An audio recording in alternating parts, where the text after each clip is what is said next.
Baik, bismillahirrahmanirrahim. Assalamualaikum warahmatullahi wabarakatuh.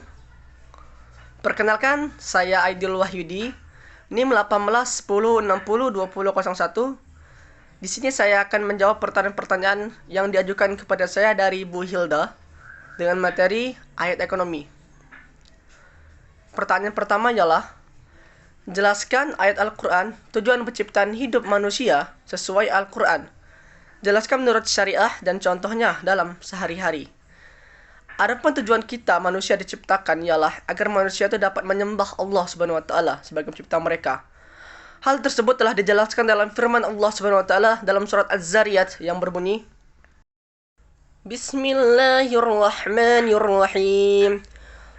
Wa ma khalaqtul jinni wal insa illa liya'budun. Artinya, tidaklah aku menciptakan jin dan manusia, kecuali untuk beribadah kepadaku.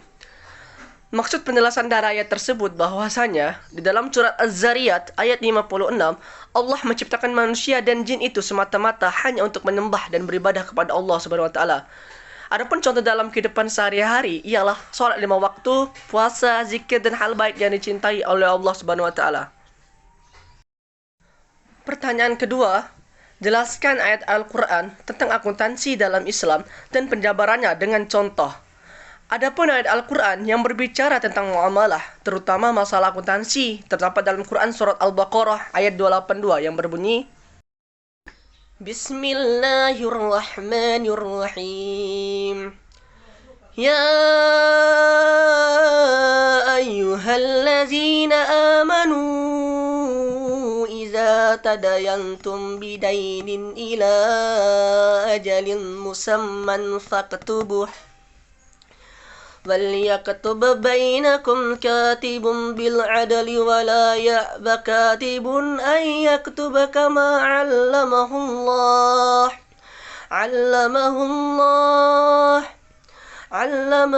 Allah falyaktub وليملل الذي عليه الحق وليتق الله ربه ولا يبخس منه شيئا فإن كان الذي عليه الحق سفيها أو ضعيفا أو لا يستطيع أن يمل هو فليملل وليه بالعدل واستشهدوا شهيدين من رجالكم فإن لم يكونا رجلين فرجل وامرأتان ممن ترضون من الشهداء أن تضل إحداهما فتذكر إحداهما الأخرى ولا يأبى الشهداء إذا ما دعوا ولا تسعموا أن تكتبوه صغيرا أو كبيرا إلى أجله ذلكم أقسط عند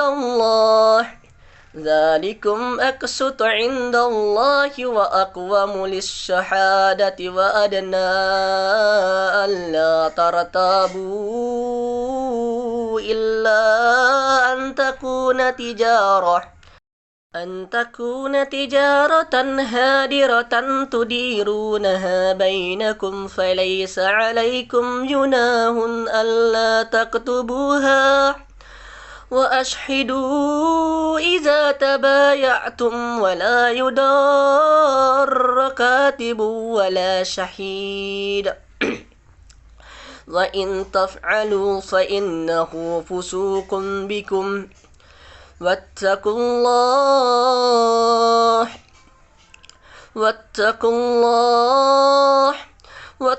الله ويعلمكم الله والله بكل شيء عليم. Yang artinya, wahai orang-orang yang beriman, apabila kamu berutang piutang untuk waktu yang ditentukan, hendaklah kamu mencatatnya. Hendaklah seorang pencatat itu di antara kamu menuliskannya dengan benar. Janganlah pencatat menolak untuk menuliskannya, sebagaimana Allah telah mengajarkan kepadanya. Hendaklah dia mencatatnya dan orang yang berutang mendiktekannya. Hendaklah dia bertakwa kepada Allah Tuhannya dan janganlah dia menguranginya sedikit pun. Jika yang berhutang itu orang yang kurang akalnya, lemah keadaannya atau tidak mampu mendiktekan sendiri, hendaklah walinya mendiktekannya dengan benar. Mintalah kesaksian 2 orang saksi di antara kamu. Jika tidak ada saksi 2 orang laki-laki, boleh seorang laki-laki dan 2 orang perempuan di antara orang-orang yang kamu sukai. Dan ambillah saksi apabila kamu berjual beli, dan janganlah pencatat mempersulit atau dipersulit, begitu juga saksi. Jika kamu melakukan yang demikian, sesungguhnya hal itu suatu kefasikan padamu. Bertakwalah kepada Allah, Allah memberikan pengajaran kepadamu, dan Allah Maha mengetahui segalanya sesuatu.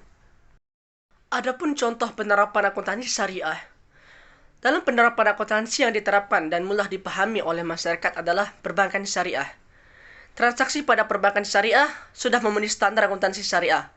Sehingga ketika masyarakat menggunakan perbankan syariah, maka masyarakat juga secara tidak langsung mengenal dan menggunakan sistem akuntansi syariah yang sesuai dengan syariat Islam.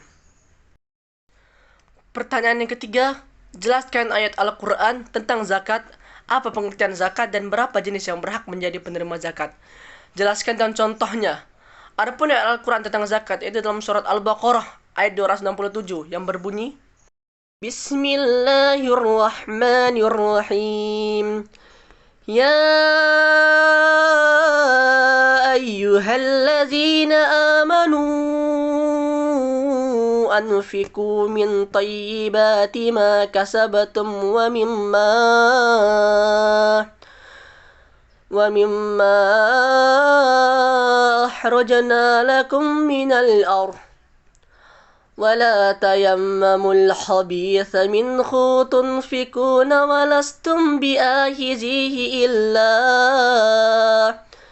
إلا أن تغمضوا فيه واعلموا أن الله غني حميد.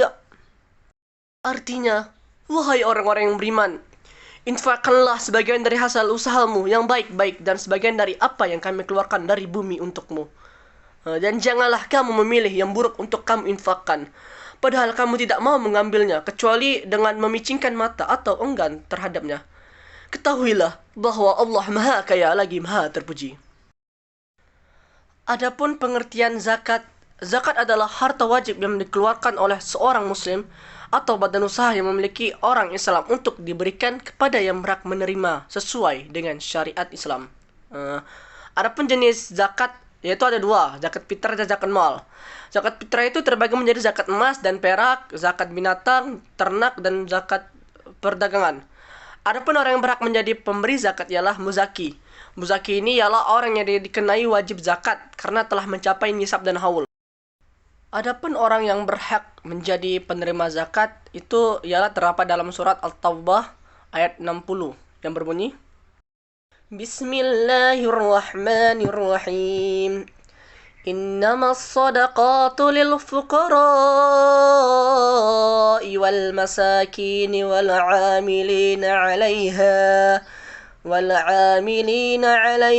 والمؤلفة قلوبهم وفي الرقاب والغارمين وفي سبيل الله وابن السبيل فريضة من الله والله عليم حكيم. Yang artinya, sesungguhnya zakat itu hanyalah untuk orang-orang fakir, orang-orang miskin, para amil zakat, orang-orang yang dilunakkan hatinya atau mu'alaf, untuk memerdekakan para hamba sahaya, untuk membebaskan orang-orang yang berutang untuk jalan Allah dan untuk orang-orang yang sedang dalam perjalanan sebagai kewajiban dari Allah. Allah Maha mengetahui lagi Maha bijaksana. Jadi, orang yang berhak menerima zakat itu ada 8, yaitu pertama fakir, kedua miskin, ketiga amil, yang keempat mu'alaf, yang kelima hamba sahaya, yang keenam orang yang memiliki hutang, yang ketujuh fisabilillah, dan ke-8 ibnu sabil.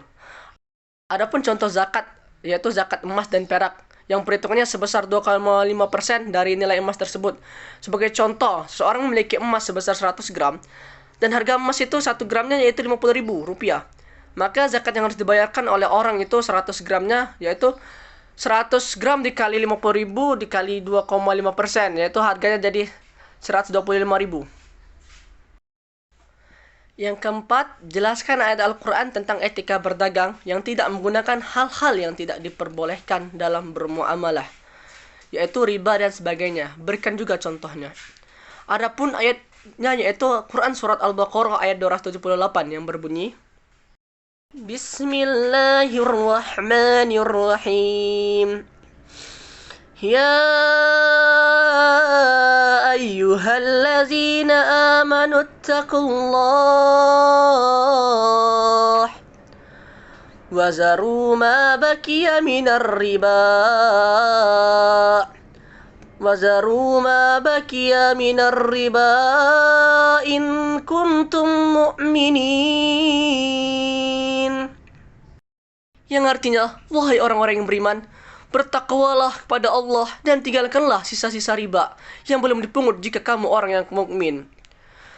Contohnya, praktik curang dalam berdagang di antara monopoli, penguasaan pasar oleh kelompok tertentu, dan melakukan transaksi dengan cara kredit. Pertanyaan kelima, jelaskan ayat Al-Quran tentang penggunaan hijab, menutupi aurat, dan contohnya. Ayat Al-Quran tentang penggunaan hijab yaitu dalam surat Al-Ahzab ayat 59 yang berbunyi, Bismillahirrahmanirrahim. Ya ayyuhan nabiyyu qul li azwajika wa banatika wa nisa'il mu'minina yudnina 'alaihinna min jalabibihin zalika adna an yu'rafna fala yu'zain wa kana Allahu ghafurar rahima. Yang artinya, wahai Nabi Muhammad, katakanlah kepada istri-istrimu, anak-anak perempuanmu, dan istri-istri orang mukmin, supaya mereka mengulurkan jilbabnya ke seluruh tubuh mereka.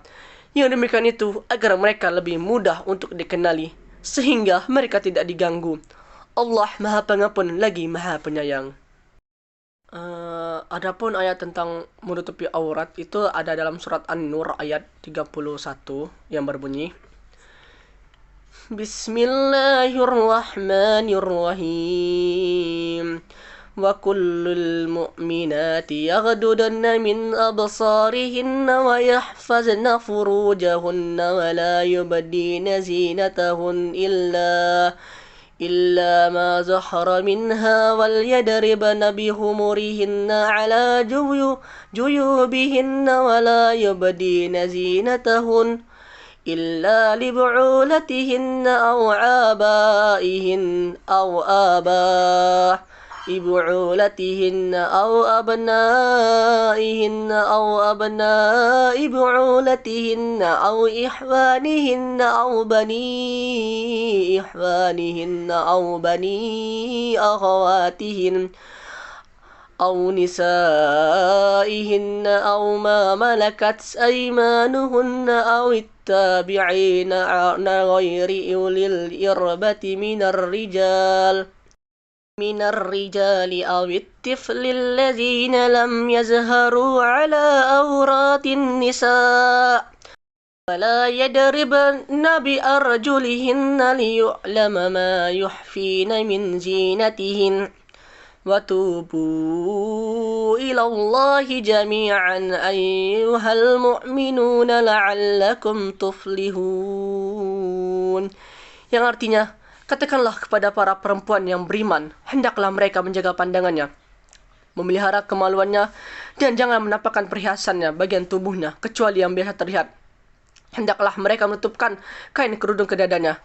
Hendaklah pula mereka tidak menampakkan perhiasannya atau auratnya, kecuali kepada suami mereka, ayah suami mereka, putra-putra mereka, putra-putra suami mereka, saudara-saudara laki-laki mereka, putra-putra saudara laki-laki mereka, putra-putra saudara perempuan mereka, para perempuan atau sesama muslim, hamba sahaya yang mereka miliki, para pelayan laki-laki tua atau yang tidak mempunyai keinginan terhadap perempuan, atau anak-anak yang belum mengerti tentang aurat perempuan. Hendaklah pula mereka tidak mengentakkan kakinya agar diketahui perhiasan yang mereka sembunyikan. Bertobatlah kamu semua kepada Allah, wahai orang-orang yang beriman, agar kamu beruntung.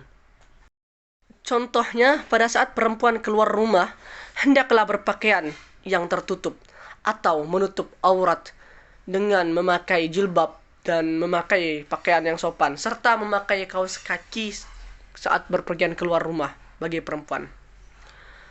Baiklah, itulah tadi jawaban dari saya. Jika ada kata-kata yang salah atau jawaban yang salah, itu datang dari saya. Dan jika ada kata-kata yang benar dan jawaban yang benar, itu datang dari Allah Subhanahu wa taala. Dan saya akhiri, wabillahi taufiq wal hidayah. Wassalamualaikum warahmatullahi wabarakatuh.